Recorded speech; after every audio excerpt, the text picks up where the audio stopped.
I Here said comes this. Kenny Dillingham. Look, I said this, and the BYU fans are awfully quiet. I had some try to chirp me on Twitter because I was calling them out. BYU is fraudulent. They don't do anything exceptional, and a team that actually was ready to put up a fight did so. This game was a lot more lopsided than it looks in the first half. BYU comes back. There was the whole drama with the field storming. We don't need to talk about that. I got to give my flowers to Kenny Dillingham and what I truly believe that he is one of the bright young stars in this sport. We all remember what Arizona State looked like last year. They lost Jaden Rashada, and they got better. They got better.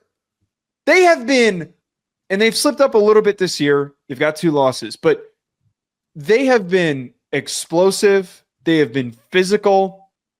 They have been commanding. And it all plays to who Kenny Dillingham is as a person.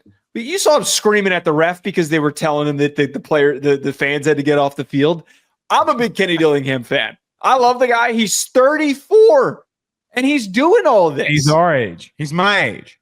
He has the demeanor. Could you imagine me being the head coach of the Sun Devils about to go to a college football playoff? Exactly. He has the demeanor of like a 65-year-old coach who's getting pissed off and yelling at the refs because he thinks that he deserves more than he's getting. I think that the future is tremendously bright. The fact that this isn't even a cake that is fully baked yet. This isn't a situation where this is what gets completely missed before I let you hop in your Blake. He took over an Arizona State team that's roster was decimated, that was given, I think, a bowl ban last year, and that was under NCAA investigations because of Herm Edwards. He's not Kalen DeBoer, who took over Nick Saban's roster. This man took over a shit team that had nothing. And an alum of the program, he has the pride to turn this team into a Big 12 champion. There is no better story. And I think that with Kurt Cignetti losing and Deion Sanders losing, I think he's coach of the year. I think he deserves it. I'm not going to go that far. Who else gets it? Elko lost too?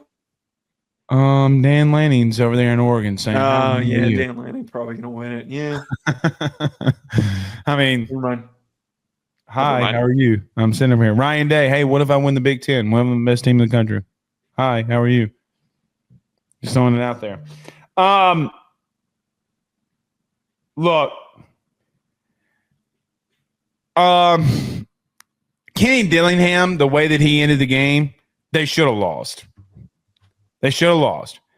You're trying to run the clock out by running your quarterback all the way back and then throwing it out of bounds, and with 1 second left, you got a Hail Mary that does get completed, and people are missing that they were a yard shy, okay, from tying that from winning that football game.